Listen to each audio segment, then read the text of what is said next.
Debout Congolais, unis par les sons, unis dans les vents pour l'indépendance.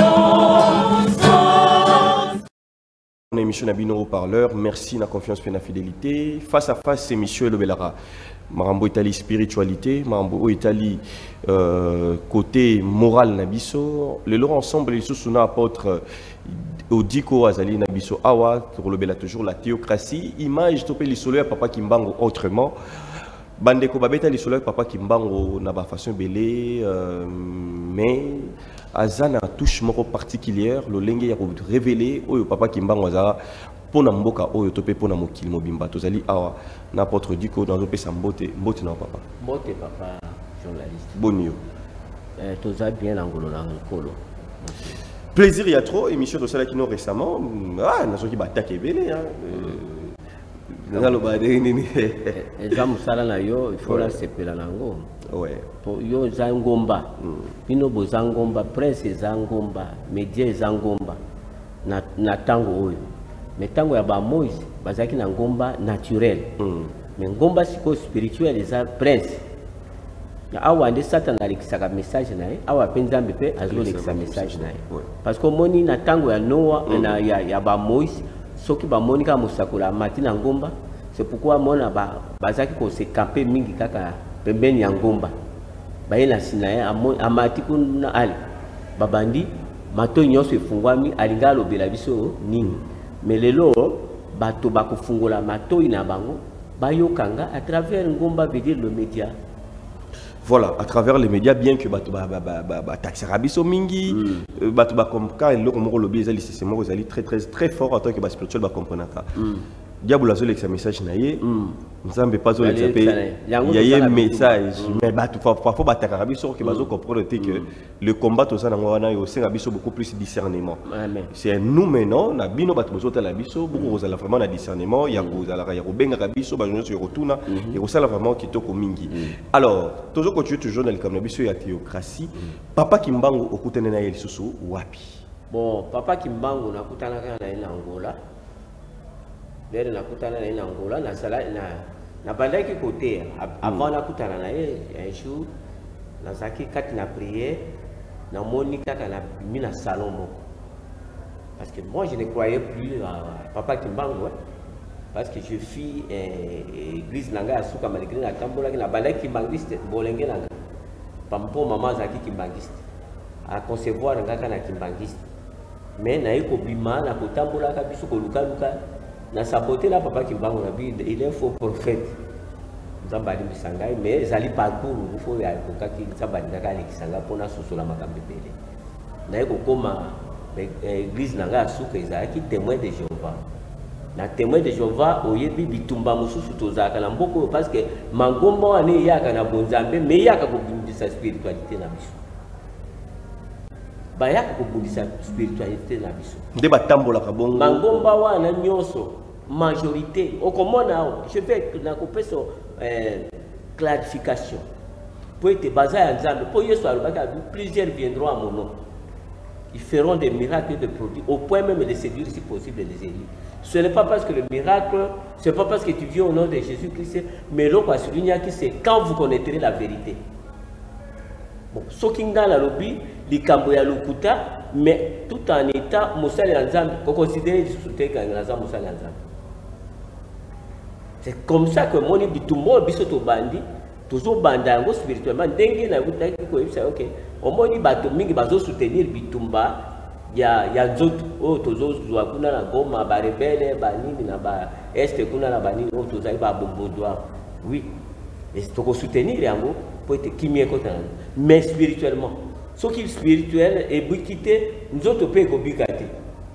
Alors, pour na kokata ok na kutala kina papa Simon Kimbango dengue. Spirituellement, nazo bonne na moni na koti na salon moko. Et na kati na salon wana na mona ki ba juge ndenge bazalaka wana na kati na salon ezaki mulai salon kitoko ba juge bazalaki wana bazo sambisanga ke soko za tomwa ozali mosakoli soko resir na ba mituna oyo nde okoleka kuna okoleka kuna. Mais ce qu'on réussit, au collecate. Motuna liboso batuna kinga. Na monika kuna na sima ya bango ya ba juge wana papa Simon ki bango ndenge moni a telemi mwana ni lamba wana. C'est pourquoi ni lamba ka ndenge mona to bale ko mona go na bo mwana malgré ozana même mutoza l'église mususu mais ce qu'on moni photo ya papa Kimbango okolobake ya ye wana parce que esa photo etambola ki mingi des autres tambola. Alors ngala moni mbala moko na répondre na bi wana papa Simon Kimbango. Et le reste de la question va poser à Kingai, na réussir, na okika mutu moko asiminga, moko abimikuna, asiminga lokola soda moko abimina, ndenge ba koti saka mutu na boloko soda asimio na senti. Abime bino bozo traîner pour nani. Asa longité tika kaya leka. De na leki, na kutana papa Kimbango, na porte kaya kitoko boye, a téléminete azoko tsanga a pesinga mbote. Tant a pesinga mbote, a lobité, a fungolinga a lobi Alexinga liboso. Nazo saleti nazo kota la chambre, dere nazo kota la chambre, nazo kabuto azo ya simalanga, tuzo kenete na couloir na sutuka na bibi na mboka moko. Mboka wana na mona ki ata mutu moko. Mboka moko kitoko, mezaki kaka ezaki na pelouse synthétique lokolo océan, esika ya kosukela ezalaki te. Mais kuna liboso ezaki ka ndako moko. Mais na ndako wana ezaki kaka Bible. Beaucoup ya munene. C'est là makambo na mona pe lelo na komi ko fungola à travers parce que papa Kimbango akoti sakinga. Ye moko ala taki ndenge ni. Ala taki ka ndenge omona ka tomona ka ina ba mancho. Mais na baluka sima nazo mona mutu lisusu te. Alors j'ai continué pour aller dans le mais beaucoup wana ezalaki na toiture comme stage ezalaki ka moko na ndako étage comme kuna lokola na balcon beaucoup de femmes qui passent les toitures pour la mbula et pour la donc makambi belé et bombama de la chevet du bas la zone qui est na linga fungola baye mutu akoti mwana moko akoye na maladie d'épilepsie mwana moko akoye na maladie ya épilepsie na bimika kambala moko balobi yaka ko bonda siri na mwana ngo kombo na isanda azana lwani ndere na bondeli kaka mbala moko pa kilelo épilepsie wana elimo et nzambe pa yeko bisanga mukolo moko pe na melaki masanga na moni pasi na makambo na makambo kako mela bwana na banda kola 3 ans na zola kana madela nzambe yeko bisanga odiko zo mela masanga mais qui va accomplir la mission de mon serviteur Simon Kimbango na matoi na wana na melaki masanga bon masanga jambo soka ligalo bela masanga ezala tina moko te ndalo belingai abi yo zo mela masanga mais qui va accomplir la mission de Simon mais na kotindelo bande konani o ba kosunga musala ya ngai pona Congo ekota lilaka kokisama na malobo na lobaki na mosali nanga Simon Kimba. Bien aimé papa le journaliste. Donc Simon Kimba on s'en embêté. Non, mais au moins dit quelque part Mosakola Zanzambe quelque part. Pourquoi? Oh, parce que Dieu ne visite, Dieu a un esprit. Allah Takamut. Dieu ne visite la personne que par son esprit. Pour au moins Satan. Aïza batumoso ba incarné mais Nzambe odi kwa yawa l'incarnation ya Nzambe ndenge papa Kimbango azaki Nzambe na dimension akotala parce que Dieu a été incarné en lui pe figure na ye to mona ka papa Kimbango mona mais au mona ka Nzambe parce que Yesu ye moko alobaka qui vous reçoit me reçoit celui qui m'a reçu a reçu le Père. Ye moko alobaki oyo ayambinga ayambi mpe papa.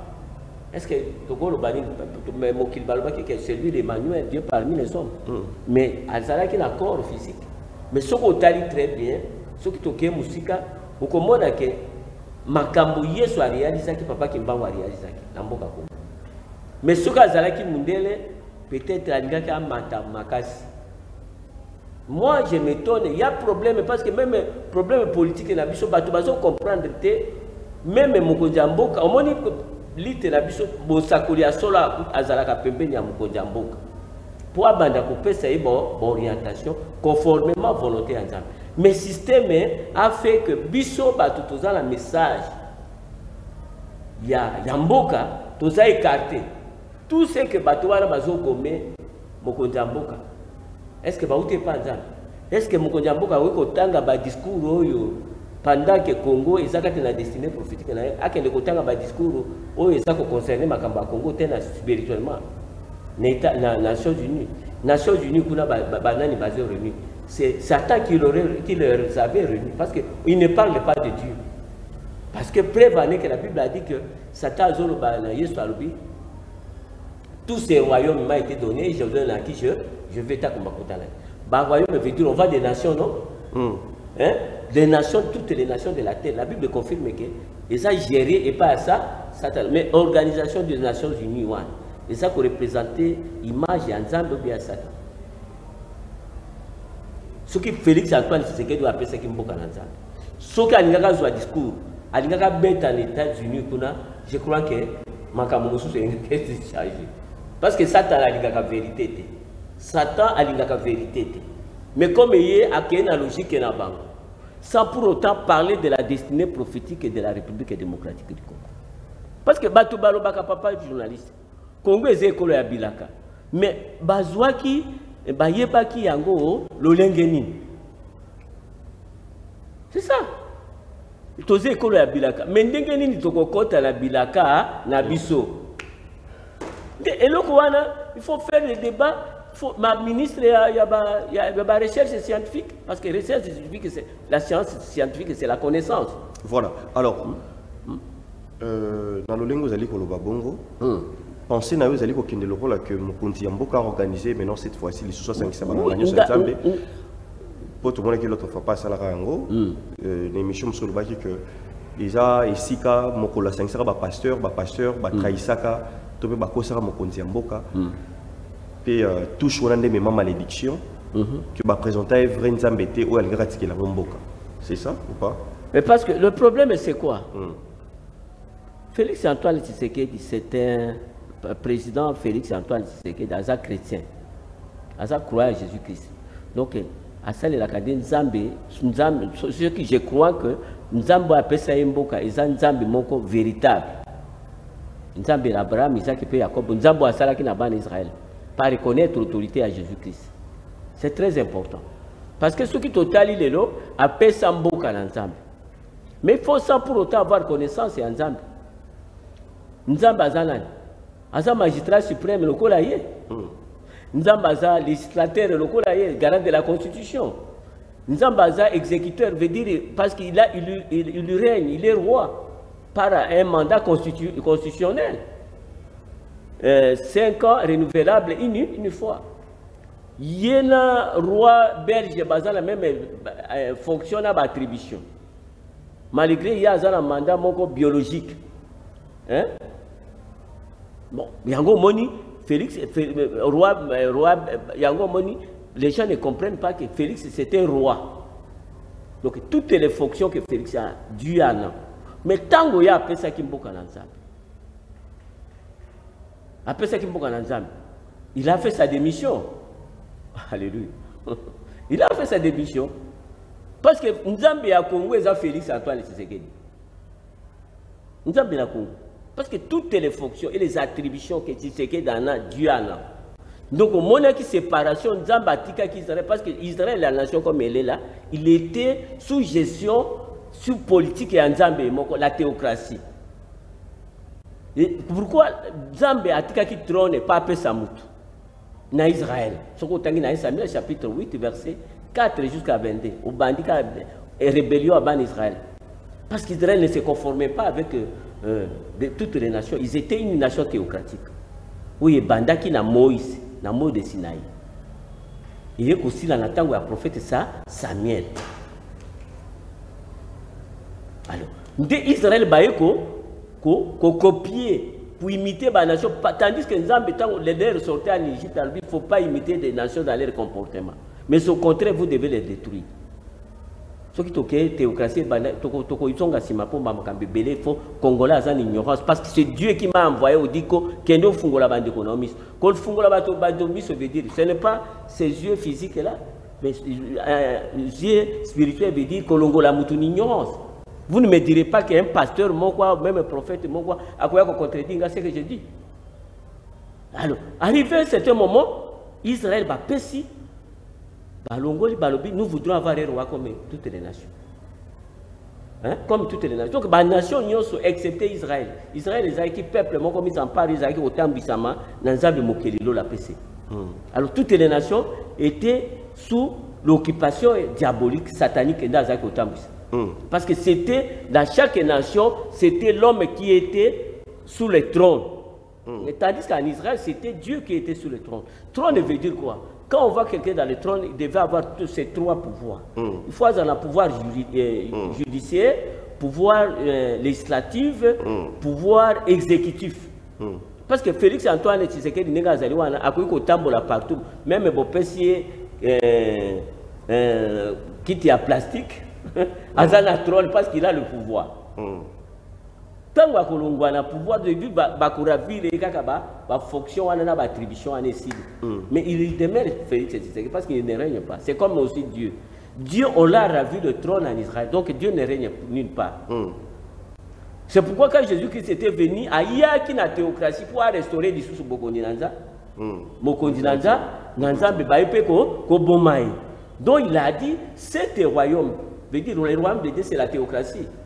Qui devait quitter Israël pour venir dans notre nation, la République démocratique du Congo. Au moins, on a comme bâti Congo démocratique. Ça, c'est satanique parce que connaissant la mission de notre nation a changé, a coloré, a fait Congo identité satanique où ils allaient démocratie. Alors que nous sommes une nation théocratique. Théocratie, c'est total et badaki en Afrique. Et quand tu as la monarchie théocratique, tu perds et que n'amboka bapaya kuna. Parce que Africain, ce qu'on t'a dit la loi, na yoko kota wana, na koya sima na kota dit ça comment théocratie bandaki en Afrique. Parce que c'est ici où était le jardin d'Éden. Alors, si koyo théocratie tango ekei kuna bango balongoli. De Yesoye pour restaurer les sous. Je suis venu chercher les brebis perdues d'Israël. Et il n'est pas le nôtre, Jésus n'est pas le nôtre parce que à je suis venu chercher les brebis perdues d'Israël. Oui, nous on était dans la démocratie, dans la monarchie. Mais Israël était un peuple qui était dans la théocratie. Mais si on a la théocratie, donc il va se perdre. N'est-ce que Congo se perd. Parce que Israël, il y a qui bango di bande amboka na bango. Bazala ki na makolo ya nzambe ndengo nzamba bande ko bundela bango azoka sa bango ba mer rouge batu bazaki ba berger de leur coutume, de leur nature, mais ba conquérir cette nation. Mboka Canaan. Est-ce que bazaki na bitumba? Bazaki na manduki? Bazaki na manduki te? Mais Bible c'était un peuple géant et fort. Mais Israël, n'est pas dans la fourmi. Mais pas que conquérir Mboka Canaan. Parce que Dieu lui-même qui combattait pour Israël. C'est comme ça que le Congo aussi sera une grande puissance. Parce que Dieu lui-même va prendre Bamakambo Mboka Congo. Les gens ne comprenaient pas. Parce que Lumumba travaillait avec l'esprit Kimbangu. Parce qu'il y a Zaki nationaliste, qui ne manque pas Zaki nationaliste. Mais arrivé un moment, tant qu'on privilégie beaucoup la démocratie, c'est là où il a perdu la force de Dieu. On l'a battu. Quand même, j'ai des témoignages, mais le lot, Nzambe, quand la promesse, mais comme Bino rejeté, Bokonjoyo, et kolongwa na bino et kokende ne kolo musu oyo ekobimisa mbuma nango ce n'est pas bikolo royaume oyo ekolongwa na soko tali na Matthieu 21 verset 33 ozo ba raison nini bokonzi bana il faut ekende ne kolo musu ekolongwa ne kolo moko pe ekende ne kolo mo parce que Israël azalaki lumière et monde. Parce que Dieu a mis la théocratie à Israël, parce que les lois même, théocratie est en Israël. Mais nous acceptons Dieu d'Israël, pourquoi? Parce que Banda Banzambi Toyoka Basanguna, témoignage Anzambouana, tout le monde est un Dieu tout-puissant, le véritable, ce Dieu d'Israël. Parce que miracle, il y a Kokat Sabatou, la mer rouge, Kokat Sabanini. La Bible a gardé cette histoire depuis très longtemps. La mer rouge, 40 ans dans le désert, Bazom, Bilok, Ezo, Kita, Zambazoli, Sabango, Bilambe, Ezo, Pasukate, Sapat, Ezo, Bebate. Tout le monde a miracle, même conscience, na conscience au moment où Nzambe na kosala les Nzambe à Israël. Oh, Israël a salé là. Ndé yango a rien à Congo à travers Papa Kimbangu. Alors, tout droit face à la caméra, théocratie, vous allez prêcher, vous allez toujours panola yango. C'est-à-dire que même l'église kimbangiste, le Seigneur peut pas changer le ligne de bango. Mais pour que l'église kimbangiste, ezama kamuna koloba wate. Parce que le statut, que Papa Kimbangu n'a jamais été un acteur religieux. Le prophète n'est pas un religieux, c'est un faux prophète. Vous comprenez? Parce que le gloire soit rendue à l'éternel, même le président Félix Antoine Tshisekedi a protégé pour ça. Pour nous couper ça, le prophète Nabiso, Moussako Nabiso, place importante, il y a reconnaître héros national. Parce que Bunda qui n'est pas politique. Politique. La politique est en boka. Au moins, Mukando est Zakala, Bakomine. Héros de l'indépendance d'Isaïr. D'Isaïr. Est-ce que Natangwa Mobutu va reconnaître ça? Même à Kabila va reconnaître le papa Simon comme héros d'Isaïr. Mais Félix Antoine Tshisekedi a reconnaître. Mais le problème qui est Félix Antoine, il est encerclé par défaut. Parce que Dieu m'a fait voir qu'il est dans les cages. Ce qu'il devait réaliser, ce n'est pas ce qu'il devait faire. Il est dans les cages. Mais biso malgré l'effort tout ça la katou on est mboka ok pour appeler ça mboka na nzamba na martyr mikanda na ngeza na présidence na coma mais est-ce que ils m'ont reconnu ils m'ont exclu pour akoma na dimanche à appeler ça mboka na nzamba na pesi ba to mususu ce qui to vérifier ba mikanda wana ezati na président on a coma que il faut mboka a dédié à mon nzamba parce qu'ils a des nation prophétique. Okukuta kuna na Congo bato bazombo ya Bible Congo oyo bakoma yango na kati na Bible. Kombo ya Bible Congo bapesa bakoma yango na Bible. Batalisa yango kekola. Parce que bato baloba kekola bilaka. Pourquoi papa Simon ko botanga ka Bible boko découvrir lokuta monde. Ba mindelo nyonso baye na ba mangoma na ba. Est-ce qu'ils nous ont révélé la destinée prophétique de notre nation? Non. Bon, vous avez rare que vision aux États-Unis, vision aux États-Unis, mais moi j'ai beaucoup... en Israël, non, en Amérique. Non. Israël a commandé Israël spirituel mokili mobimba. Nzambe a côté gaga yemoko nzambe. Parce que c'est Israël physique tout était parti à déportation. Tout était parti à déportation. Moi, bato bazali wa les moi mouké à badjuf na ba lévite mouké. Mais les 10 tribus portées disparu bazawa. Ba mususu wana bazan l'Allemagne, ba mususu bazan la Russie, ba mususu bazan l'Afrique, ba bazan partout. 10 tribus wana bakena. Le Congo, pourquoi Dieu a ciblé le Congo? C'est parce que la Bible fait sa description géographique à Congo. Papa journaliste, au moins, pas congolais, n'attendez pas à tout le monde à zoter à un papa. Yo mais la kamakaya. Mais elle connaît pas comment kuna fumer est préjudiciable à la santé. À la santé. Mais yo mona que l'on va comment qu'ils ont mabé. Est-ce que yo taka kayango? Donc modèle mo ka biso ko ligo bombe la africaine ko moko kombela. C'est normal. Papa. Voilà. Tokomi kokoma na suka émission na biso. Conseil nini siko kopesa na ba Congolais nyonso bazali ko landa biso par rapport à likambo eza ya sika théocratie. Ngai eloko théocratie de Congo ekobika Congo indépendance ya molimo tozoluka. Omoni na mokonzi mboka ba invitation moko basala ba invita ki me na participer ki te ba lobi to sengi lipanda ya solo na molimo. C'est ça non? C'est ça. Mais indépendant, Molimo veut dire quoi? Kolongo na dépendance à Satan, on a compris la dépendance à Yanza. Donc, démocratie, et ça système où Satan a fondé. Théocratie, c'est un système politique où il y a Nzambe, où il y a Nzambe parce que c'est le gouvernement de Dieu. Ce que le gouvernement Nzambe fond, beaucoup de Nzambe fond.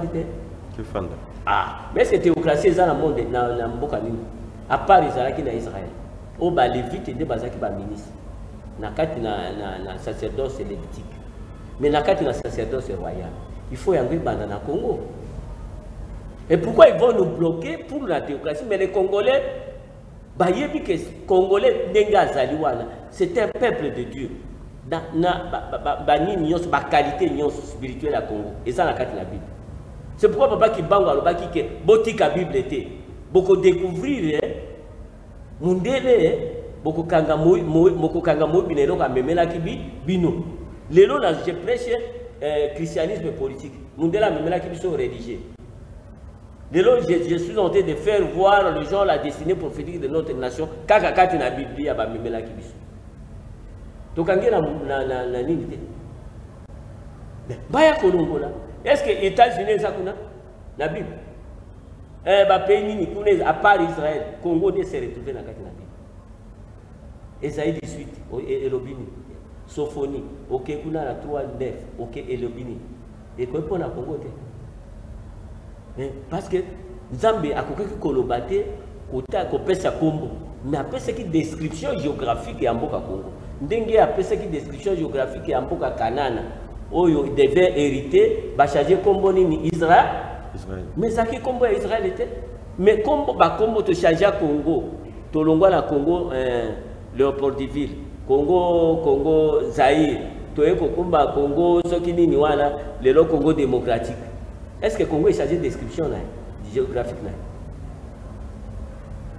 C'est ça que Dieu, parce que quand même pourquoi bakanga kabiso ba photo, bazwa kabiso ba prêtre. Bakolo Odiko, bakoye ba toi tu n'es pas Odiko. Odiko ce n'est pas toi. Bakomona ni. La description là na ba prêtre nanga ba lobi que ça c'était pas Odiko malgré Congo Odiko olati mais ça Congo Odiko te. C'est le Congo. Congo ndenza ba pese que description géographique. Nous devons toujours reconnaître que Zamboka Oyo et Kabwani na toko tali carte géographique ya Congo. Et ça dit sous découpage ya bibali de basala Congo. Au salka bibali wana Congo papa comment la carte ya Congo même au dessiné boyete. Mais c'est cette ignorance là où ezako kanga la Bible lobi que mon peuple périt faute de quoi? De connaissances. Quand tu n'as pas la connaissance, Nzamba kusani akolongo la même sacerdoce là. C'est pourquoi Jésus devait être un bon enseignant, même papa Kimbangu. Pourquoi ils ont encadré des disciples? Moi aussi je suis en train d'encadrer des disciples. Même si je ne serai pas là, que mission Anna est continue. Les problèmes congolais devaient, les autres 90%. J'ai expliqué même là-bas tous les autres. Tous 90%, Berki, c'est un chrétien. Tout chrétien, c'est un théocrate. Et pourquoi devrions-nous être encore dans la démocratie? Nous sommes ceux qui, aucun Israël, au Kokutakuna, christianisme, basé à 3,5%. La statistique est mon atangaki.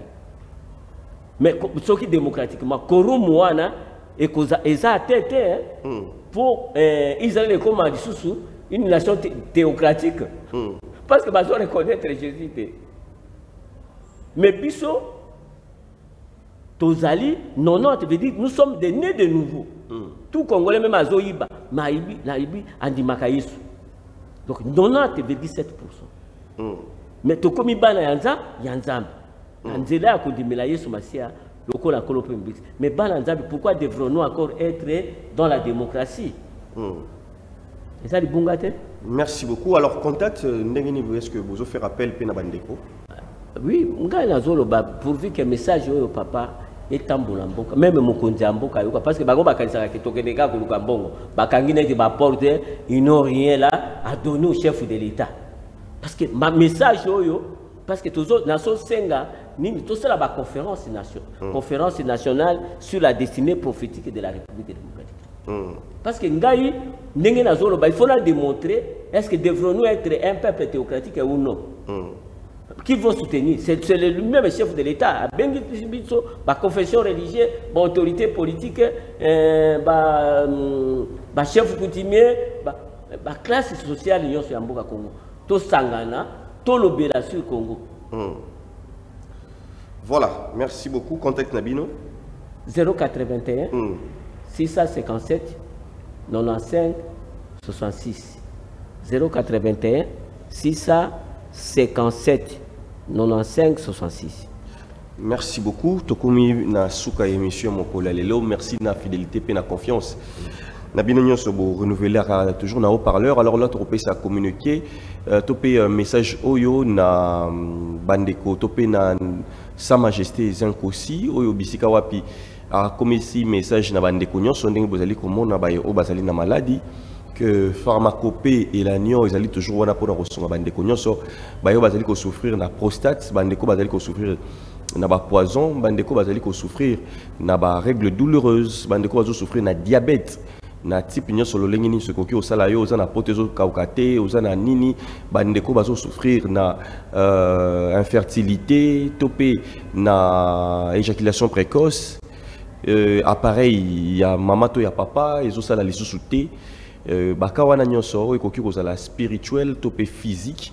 Alors là bazali ko lancer appel na bino lancer vraiment appel na bandeko nyonso ba o basala ki ba commande ya babiloko na bango bakoka déjà koyeba que nouveau lot ya ba produit comme disponible et puis ba o nyonso ba occuper sous ko senga ko sala demande na bango ba numéro ezali juste wana bozelo mona numéro ezali affiché au benga yango topo komela yango na WhatsApp oui, directement au commun on a WhatsApp et puis beaucoup temps il y a que solo là la porte est grandement ouverte et puis bisika déjà on a Kinshasa bisika bato bakoki koleka pe pour retirer babiloko na bango ndenga bozali kolanda na ba image wana vraiment yo moto bozali toucher topé na moko songolo pakala tolobeli awa bakoki ko benga ye na lombango pour que kozwa bani na bino pour na bande comme sous pe bazali na ba activité o ezali ko marcher te boutique na yo topeni na yo alobi que bo benga mbangu pour que boko ko kozwa ba solution